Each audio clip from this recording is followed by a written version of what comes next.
This is the Audience Connection podcast presented by Casual, the video partner for global brands. 9 offices, 4 continents, creating impactful stories on a global scale with a local touch. I'm your host, Lydia Chan. Welcome back to the Audience Connection podcast. In this episode, I'm joined by Jillian Johnson, a powerhouse in customer storytelling and advocacy.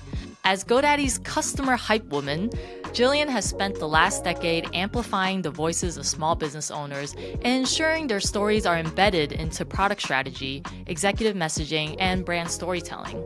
Together, we had an incredible conversation about why customer stories resonate more than traditional marketing, how to create an environment where people feel comfortable sharing their truth, and the role brands should and shouldn't play in customer storytelling. So if your audience is also small business owners or solo entrepreneurs, you won't want to miss this episode.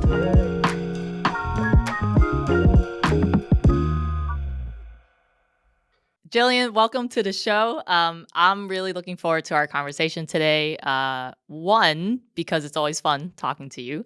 And two, we're going to touch on customer stories, which honestly is one of my favorite types of stories to tell. So let's kind of dive right in and start with a brief overview of who you are and the work that you do with small businesses. Yeah, who I am. Such a big question, but the way I will answer it for this podcast right now is I work at GoDaddy. I have been there for 10 years and I've really crafted a bunch of programming and a bunch of information about customer storytelling overall. So I like to say that I am the customer hype woman of GoDaddy. And I think that really encapsulates who I am. But I really focus on telling stories of our customers, making sure the voice of our customers are deeply embedded in product, executive presentations, different things like that.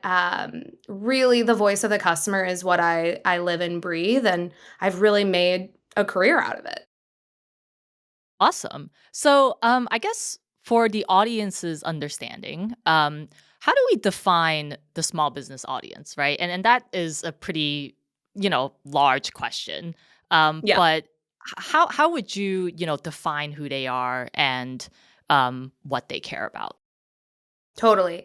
I have a very different definition of small businesses than I think a lot of corporate America or even, like the commerce ecosystem. A lot of times you hear a small business is 1,000 employees or, compared a lot to what it is in comparison to a corporation. But at the end of the day, for me, I think it is really aligned with entrepreneurship. I think a small business can be someone by themselves. I think they can have 1 employee, they can have 2 employees. I talk to amazing people every day who have a business idea or are just starting out and they do not recognize themselves as a small business owner because they don't feel like they're official enough or, they don't have a brick and mortar. And so my definition of someone who's a small business owner and small business in general is someone who's providing a good or a service for themselves and for their community. Yeah. So when looking at that definition, right? Really like everyday individuals who are their own boss. Um Yes. what do they care about, right? What's keeping them up at night? What are the challenges that they're facing? I think the best way I can say it is I think there's 2 sides of the challenges. I think that there are external challenges, and those external challenges that small business owners face is really, funding, finding customers, and surviving. Like, I Mm, would say truly surviving in the ecosystem of other small businesses, standing out and doing all of those things. Those are like kind of 3 external things. And then the challenges that I see that are more internal and more interpersonal are so much of the time I'm getting imposter syndrome 24/7 from these people. They don't believe in themselves, they don't feel like they're pushing themselves far enough, and myself as an outsider, I see them being so successful. I see them being an inspiration to myself. I mean, I work a corporate gig. I have golden handcuffs, and I look at them with admiration, and I'm inspired because I wish I could do that. I would yeah. love to do that, but I'm too scared, and I see them actually doing it, and they think they're not doing a good job. So the imposter syndrome is a big thing. I think, when you're a small business owner and you're an entrepreneur, you don't have a boss. You don't have someone checking your work. You don't have stakeholders that are and shareholders telling you how successful you are or you are not. And I think being your own success metric is a very complicated thing for people, especially if they're shifting into this. They've never done something like this before. That's a big mental flip that I see provides a lot of challenge for folks. And I think there's also that level of interpersonal survival. I know I said it from an external perspective. It's like, can I pay my bills? Can I do those things? Can I survive in business? And then there's the other side of like, can I survive doing this all? Like, am Yeah. I going to get burnt out? Can I withstand these late nights? Can I do all those things? And so I think there's a ton of internal and external challenges. You didn't ask me this, but I'm going to say I think the internal challenges are probably the bigger challenge for small business owners that sometimes they don't address. And I think if they could address those items and have more confidence in themselves and see them the way I see them, I think the external factors are a lot more like solvable overall. Yeah.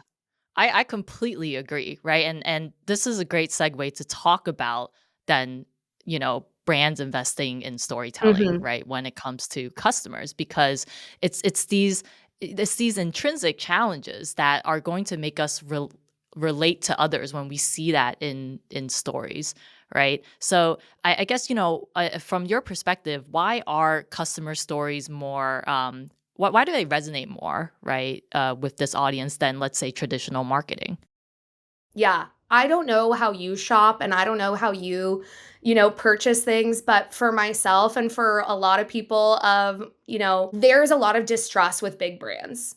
I think that when you have been raised in a society like ours, there's a level of distrust there when it comes to a big brand. But what I will trust is a friend, a family member, someone who looks like me, talks like me, has had previous experiences like myself. If I can see a version of myself in someone else and they're telling me that they like this thing, that it worked for them, I feel a lot more trust there. And so I think customer storytelling overall does a couple things. I think it really shows and not tells people the value of your product or service that you're delivering, which I think is massive.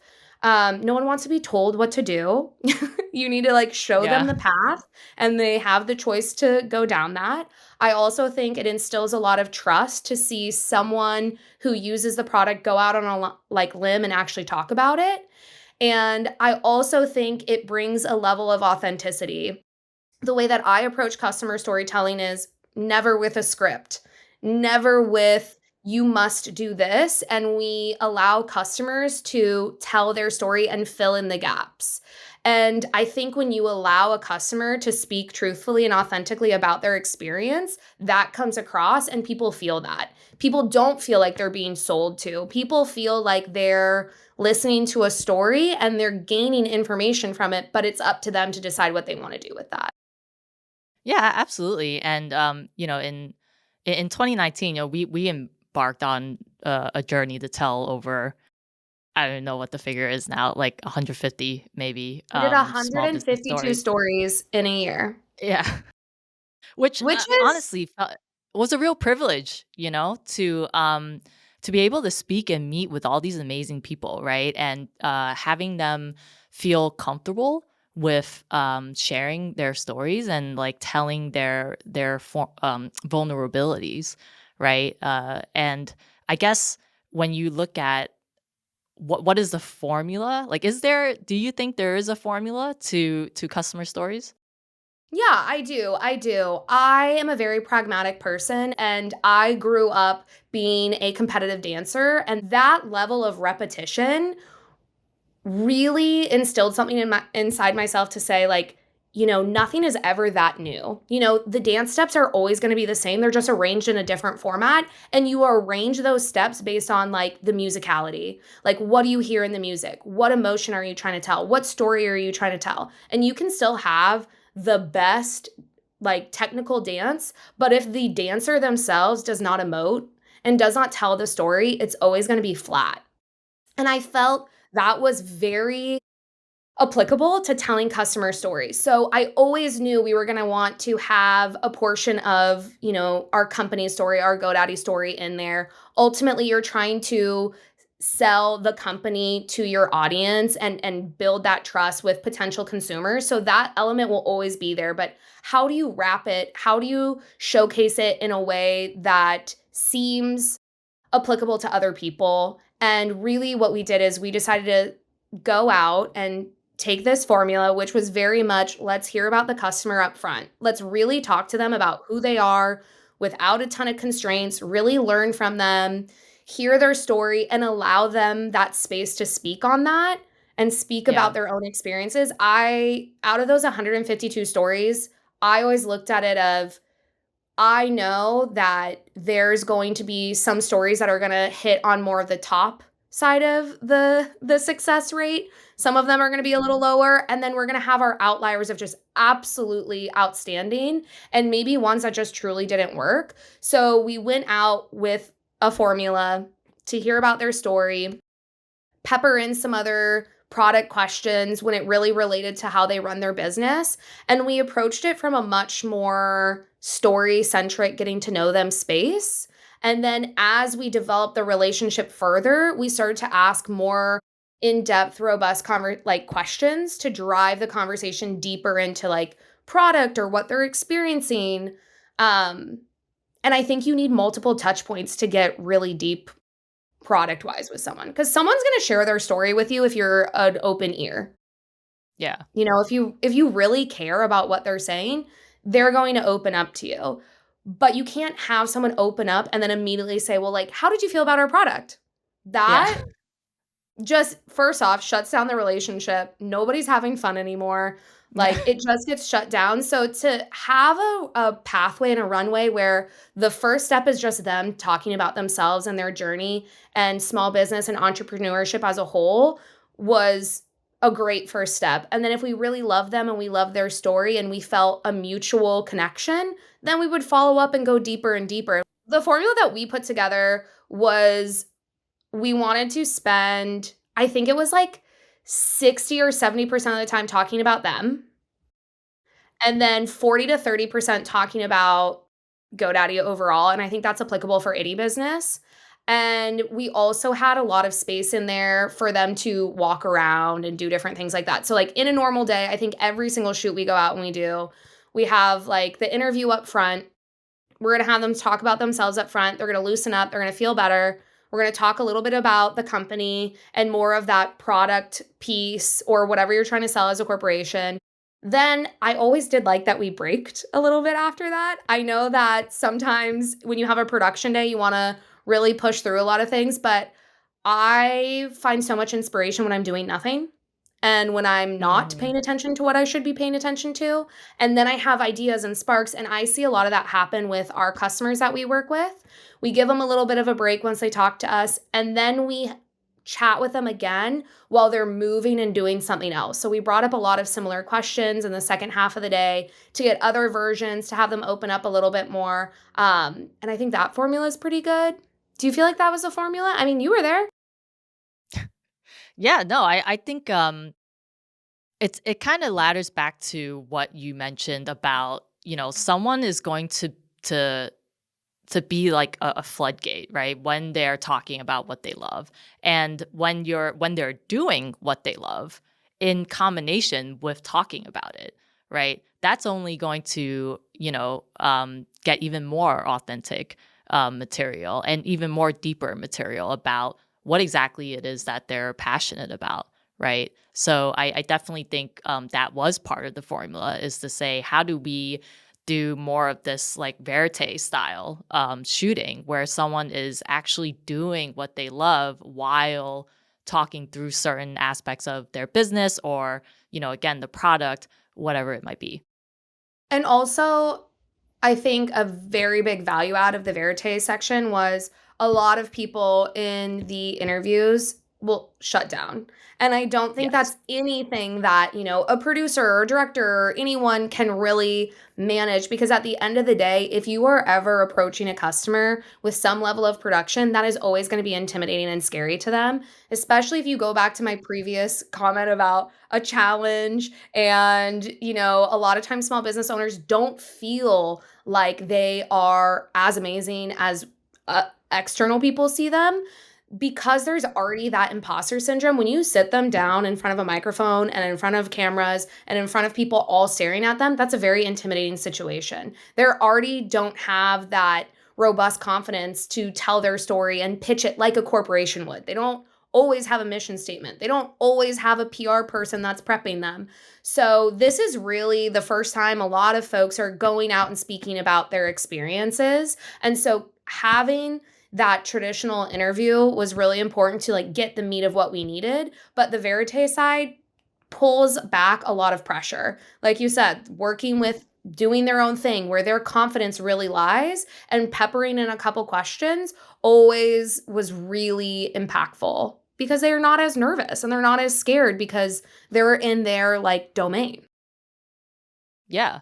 Yeah. And this jumps to something I wanted to touch on later in the conversation, but I think it's a really great segue into it is the production aspect of it, right? Like the literal starting point of the project. I know when we worked together, it was the number one priority to make sure that we make people feel comfortable, and we don't treat them as talent, right? That was the word Mhm. that we can never say. So when brands are looking to do customer stories, how should they approach the production so that they're able to build that trust with the customers and create an environment that is extremely comfortable for them to share their truth, if you will?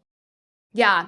I was told one time early in my career, the more you know, the worse experience you give.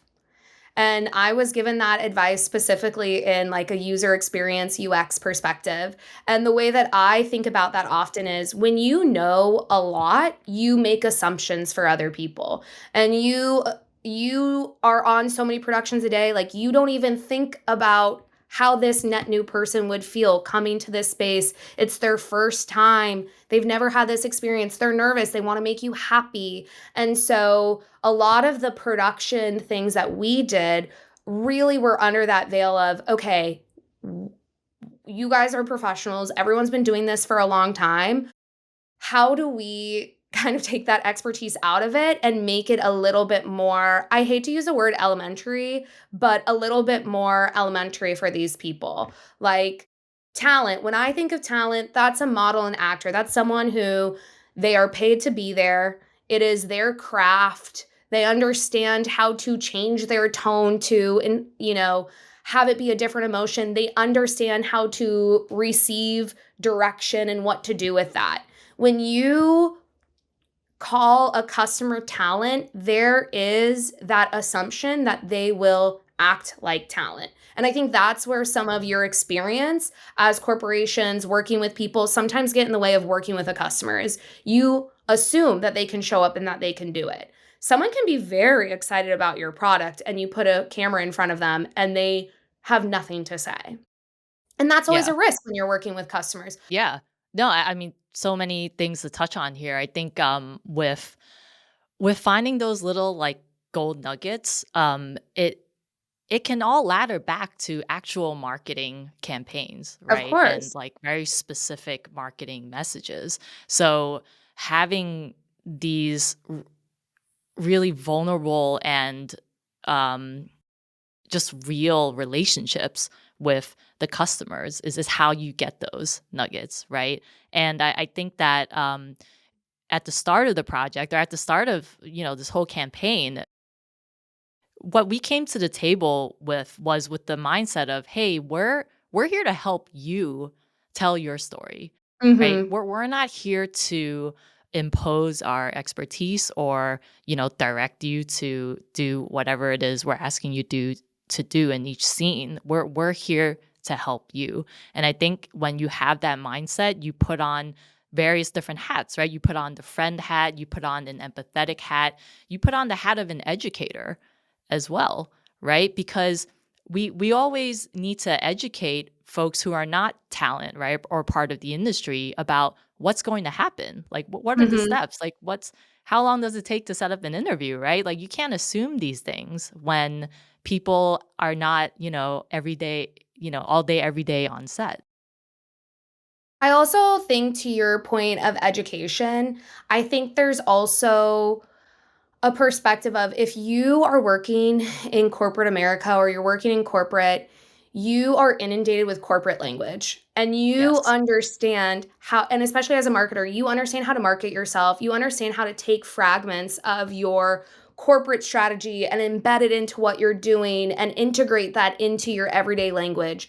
And I think that's a big gap with entrepreneurs and small business owners is that they don't have that kind of waterfall of language. And I think a big portion of what I try to do on set when I'm talking to a customer is also walk them through my thinking of, hey, I know you are trying to do this.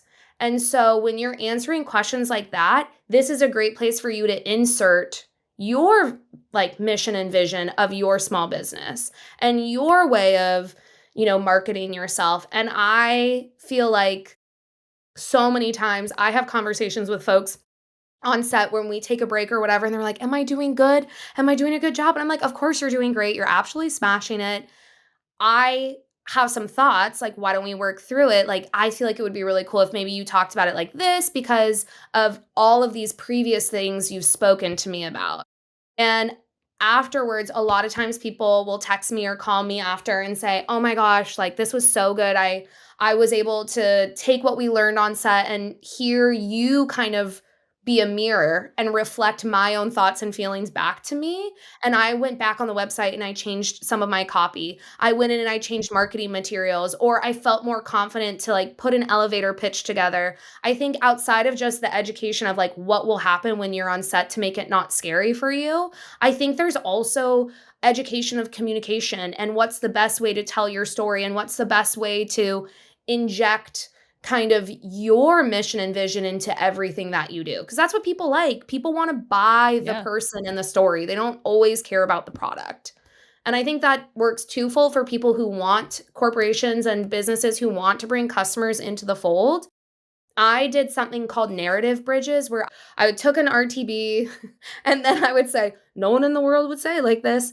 And then I would get keywords and then I would write a very everyday colloquial statement. So for us, if it was, 24/7 support, not a lot of people are going to naturally say that. A customer is not naturally going to repeat your RTB. But what is that message really telling us? What is that RTB, telling us? It's telling us that you'll be there for them, that they're always available if you have a problem, that you can talk to a real person, like what are those things? And then I would come up with another statement where we would expect a customer, if they wanted to hit on that RTB or if they were going to satisfy that RTB, they would say something like, when I called in the middle of the night and I was able to actually talk to a real person. They were able to help me. Those 2 Yeah. statements deliver the same message, it just is in something that's more human and more palatable as an everyday person, and I think internally, if you are wanting to do much more customer storytelling, I think that's an exercise that I would recommend people do, and I think that exercise within itself will also allow you to be more open to what a customer is really gonna tell you on set. No, I think it's the brand's job, right? It's the people who work for the brand's job to uh navigate through those real statements and figure out what exactly was the benefit that drove this sort of more human things that have occurred, and then take that to your marketing message, or even the way you tell the story, right? Like the whole Mhm. 24-hour support. That's a visual for me, right? Someone, waking up in the middle of the night, they're probably in night sweats or whatever. They're texting Jillian and they get a response. And that's a nice kind of visual that also touches on the human element of it and the RTB. Yeah. I guess what character, if you were just like encompass this into a character. What character does the brand play in these stories? Or how should brands think about the character that they should play? I don't think the brand should play any character, which I think is a hot take. Let me put it this way. Okay, if we were going to a party and the person of honor is our customer, I think the brand should be the venue that everyone's going to. I don't think they should be another guest. I don't think they should be the birthday cake that has candles on it because that's still too much of a spotlight. I think it should be the venue because I think if you really want to play a role and you want to bring customers into your storytelling, you are picking people that already are passionate about your product. They're already willing to be advocates. They have something to say. You have had a good experience. They have had a good experience with you already and they want to tell someone about that. I think it's best that you don't get in their way. I think it's best that you give them a format in which they can do that. And I think that's where it's really less about the character that they play. However, when it comes to that person's partner within the company, like the me of it all, of who should be the person that's talking to the customer? What type of personality should that person be? Or, whatever character that person should be. I think that person should have a massive empathetic ear because to get something positive and not think you're going to get anything negative at the same time is not realistic. When I show up to a customer event or we're doing customer production or anything like that, everybody is already prepared and our customers already know that if something bad they've had a bad experience and they want to talk about it, they can also talk about it here. I will never go into a room and ask them to just shower me with compliments and not provide any constructive criticism. I think that's a lot of times where brands get uncomfortable is they may not want to sit in front of a customer who is going to talk about how much they love the company and you've invested this money to put a production together and then they start talking about a complaint. Traditionally, what I've seen when that happens is people have a tendency to shut down and feel awkward about it. But I view that as they care so much that they want us to be better. People don't really tell you corrections or the truth or negative things unless they want you to know and they care about you and they want it fixed. And so Yeah. I think that is also a big thing is you need to be willing to hear the good, the bad, the ugly. And if you hear something that's pretty negative on set, I would always recommend someone to go back to that person before you put their story out there. Make sure you solved it for them and said, "Hey, I know we talked about this on set. This was really important to me that I could solve this for you. I've done all this work. Here's where we're at. Are you feeling better about it? Are we missing anything?" Because you don't want to leave any type of lingering negativity, but you want to also show up and hear like you have to show them that you listen. And you can't only listen when it's good because then that relationship is so one-sided that they're not going to come Yeah. back. They're not going to continue to share. That relationship is going to be too transactional.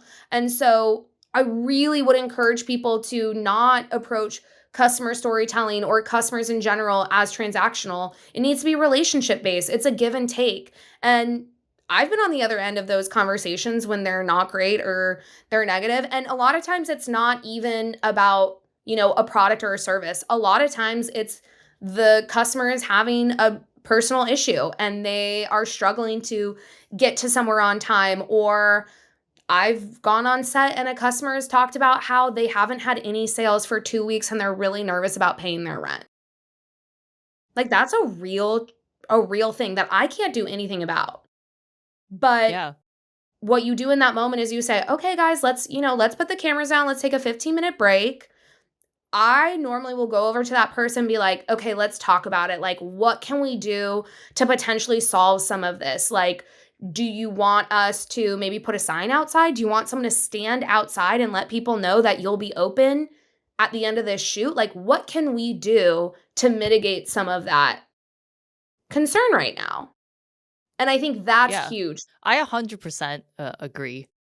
I think it all ladders back to, well, I love the venue metaphor, but by the way, because it all comes back to the place where it's like, I am here to help, right? So the venue at a party, you have the staff at the venue who is just ready to jump on anything that might occur or anything that you need, right? It's the backdrop, and it's also the little L's, if you will, right, in the background, just Yes. making sure that everything is working fine and that you're taken care of, right? And then the whole feedback aspect of it, I really like, how you phrased it in even in friendships, right? It's like it's hard to give negative feedback, but if you really care about someone, you're gonna give it because it sucks. Like it hurts to give negative feedback. So Oh, I I think cry. for brands, yeah. So I for brands, cry. they have to listen. They have to Yeah. listen, and just make those human connections.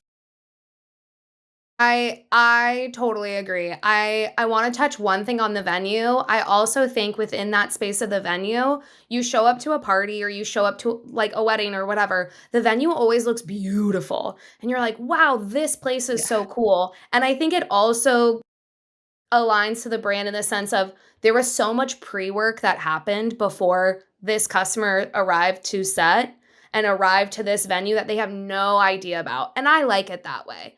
I think the planning, all of the conversations and all the contingency planning and understanding what RTBs you wanna hit on and all that stuff, I think all of that happens outside of your customer, outside of your venue. That's all your pre-planning. But then you set everything up, you have the stage set, and then they show up and it's up to them. And then you allow the customer to just be themselves and work within this environment that you've created. Because if you control the venue and you control the environment, you already have controlled your constraints. So they can be whoever they want to be, but you've already set the terms. So they can feel as free as they possibly are when you already know, like, we're not going to use all of this. So, speak your mind, speak your truth, have fun, enjoy yourself. Like you said, the elves in the venue, like we already know what we're doing with this. We are already ready yeah, to go. Like we're good. yeah, for sure. So I want to pivot a bit, and Okay, pivot. since we're talking about the brand, and it's always about marketing metrics, right? But Yes. we want to move beyond metrics, but that's hard because a lot of this takes a lot of investment. It takes a lot of time, money, what have you. So what what metrics do you emphasize? Um, and how do you put value in that when it comes to talking to leadership or stakeholders or whoever is going to invest in this type of content as well as this type of attention to relationships? I have a lot I have a lot of different success metrics that are definitely not the most quantifiable. I think when you are working with real people, you can't always shoehorn them into an engagement rate, a click, a share, anything like that. And I think you need to be a little bit more creative of how really measure your success. I think keeping the traditional metrics as a part of your programming is always important, but the things that I have added into what is successful is really all around like how did the customer walk away that day and the testimonial I get back. I have so many texts and DMs and things like that where people will walk away and be like, I had no idea I was that person. I never thought I'd be able to get in front of a camera. I even got a text from one of our customers today. Someone texted me that they were on the news today. And he was like, could you believe when we first met, I would have never done that. I would have never been capable of it. But look at me, like I'm on the news. They can't get rid of me, trying to sell my product.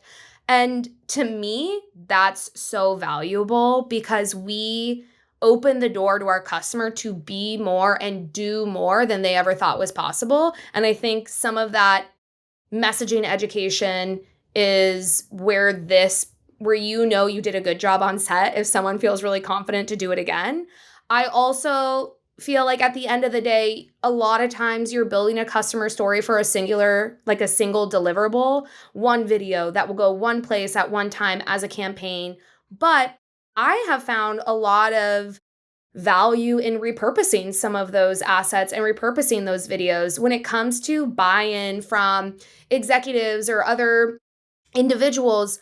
A lot of people don't have the opportunity to talk to a customer. They are not having people in their DMs or in their texts or in their emails talking to them. I know that I take that for granted often. I try not to, but I do know that sometimes I will like get into that phase where I kind of assume, once again, that everybody has this experience and they don't. And things that are really impactful at this level of customer storytelling is sharing back any insight that happened on set or sharing those videos. If someone calls out a product and says it was amazing, I like to follow up with that product owner. I like to follow up with that developer and be like, oh my gosh, you guys got a shout out. Oh my gosh, look at this. Or sharing some of the feedback, maybe that's constructive criticism with some of those product owners. Just because you're doing a customer story doesn't mean that's not an opportunity to harvest some voice of the customer moments. You're there, you have the opportunity. That's a great place. I also think crying. I know that's maybe such a strange metric, but I love collecting people's tears. If I send someone a video or if someone watches a video and they cry, I feel like we did it. That is a really clear proof point that you connected with someone on an emotional level. I have not Yeah. had someone cry because they didn't like it.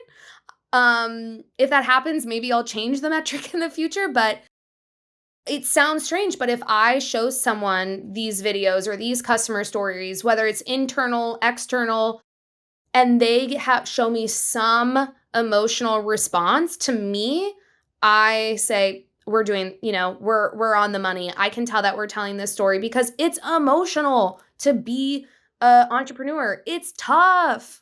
It's Yes. freaking tough out there, and it's frustrating and it's overwhelming, and it is so much within your own self. Like they are living, breathing, they are wearing so many hats, and for our small business owners and entrepreneurs to see themselves in that final deliverable, that is always my favorite thing.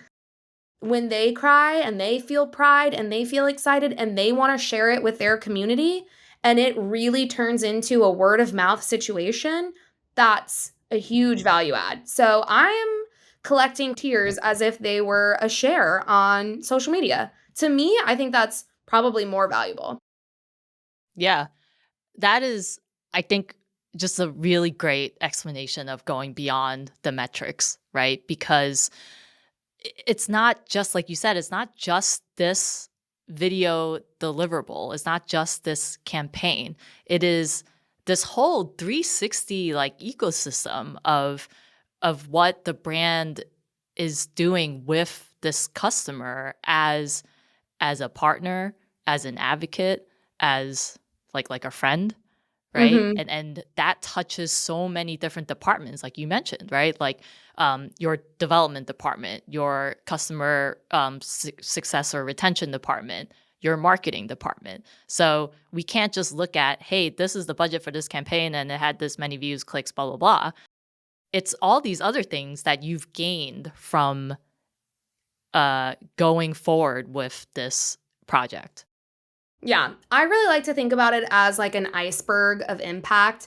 I think my favorite visual that I use way too much in every single strategic document I put together is a tip of the iceberg, all of the stuff underneath it, and you see, the video out on different marketing channels and you see those metrics, but everything underneath the water is like what's going to sink the ship. So you need people to believe in it. And I think there's so much more you can do with these assets and customer storytelling overall that it doesn't need to just be about the metrics, because the metrics is only, how do you track community engagement and advocacy for their small network. There are a lot of magical things that happen that we just don't have metrics for. We don't have the means to track on a regular basis.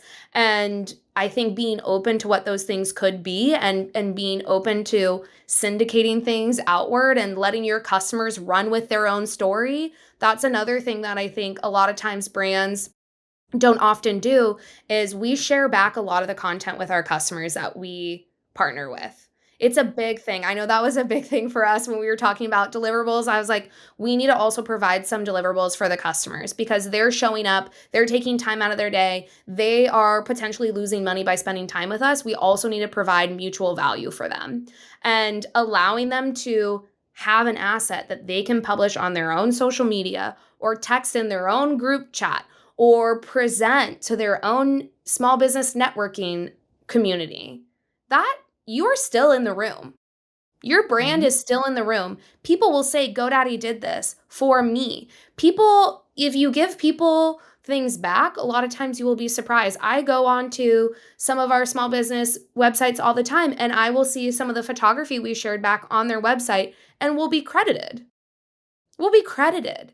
Yeah. People really do like to share the love, and we get I have so many customers coming back to me and being like, you need to meet this person. I met them on the street. They had a great idea. You were the first person I thought of connecting them with. That value is unbelievable. Like, we have our customers going out and advocating for us because they had such a great experience with us. Yeah. Jillian, I feel like we touched on so many things, but I guess to wrap things up, you've mentioned a lot of advice for brands, right? But I Yeah. guess is there anything additional that you'd like to mention or kind of sum up for any brands or individuals who are truly looking to create customer-centric campaigns that build connections?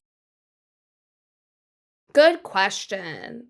I think the one takeaway that I would want to put out there is your customer has already purchased your product or is already engaging with you. So if you kind of wow them to be like, we, a company you've given your hard earned dollars to, is interested in you, like, we want you. Like, I think that there's just more love, honestly. I think there's honestly more love that brands can put out back to their customers. And I think that they'll get it tenfold. I really think it's about being less transactional with your customers, approaching them less as paid talent and more as true advocates that have already invested in your brand and your business that want to talk about it. Like, give them the runway to do that. And sometimes customer stories don't need to be in a super highly produced situation. I think be creative of where you meet your customers, where they're at. We're doing a lot of experimentation now on, being more collaborative with our customers within content and seeing what that looks like. And I think that's going to continue to be the future as influencers and content creators will continue to dominate media overall. Like, people want to invest in new personalities and new people. So don't be afraid to find different types of people and make sure that your customers that you're showcasing are a true reflection of your audience. Amazing. Well, Jillian, thank you so much for your time, your expertise, your insights. I really enjoyed our conversation. So thank you for coming on the show. Of course, I'm glad to be here. Could talk for hours. Thanks for tuning in to the Audience Connection podcast. If you enjoyed today's episode, don't forget to subscribe and leave us a review. If you'd like to connect with me about how I can help you tell better stories and connect better with your audiences, drop me a note, Lydia@casualfilms.com. We'll be back with more episodes soon. See you next time.